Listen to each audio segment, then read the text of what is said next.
আসসালামু আলাইকুম। সে সকাল থেকে ফজর থেকে আর কি বাঙ্গি বোয়াচ্ছে, ঠিক আছে কাকুর। আমার আবার বাঙ্গি কাকুর আছে, ঠিক আছে।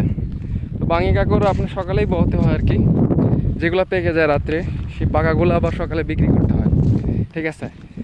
আর এখন কাঁচাগুলো যেগুলো ঢাকা যাবে সেগুলো কাটা হয়েছে অলরেডি, ঠিক আছে। তো ওইগুলো আবার বাসায় নিচ্ছি বোয়া আর কি, ওখান থেকে ট্রাক লোড হবে। আর পাকাগুলো আমরা ওই যে যারা ফরি ব্যাপারী আছে, ছোটো ছোটো ব্যাপারী আছে, ভ্যানে করে বিক্রি করে, তাদের কাছে বিক্রি করে দিই, ঠিক আছে। তো বাঙ্গি আলহামদুলিল্লাহ মোটামুটি হয়েছে।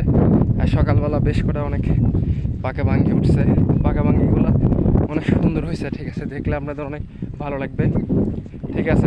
এই যে পাকা বাঙ্গি দেখাবো আপনাদের, দেখুন এই যে অনেক সুন্দর পাকা বাঙ্গি দেখা যাচ্ছে, ঠিক আছে। এই বাঙ্গিটা খুব টেস্ট। এরকম ধরনের বাঙ্গি যারা পাবেন, এই বাঙ্গিগুলা খাবেন, খুব টেস্ট লাগে। এই গোল বাঙ্গিগুলা, এটাকে আমরা গুর্মি বলি। ওটা অসাধারণ দারুণ টেস্ট, যে সুন্দর ফ্লেভার বাড়াইছে, দারুণ টেস্ট। আর কাঁচাগুলো ওইদিকে আছে, ঠিক আছে। এই যে বাঙ্গিগুলা, ঠিক আছে, ভালো থাকবেন।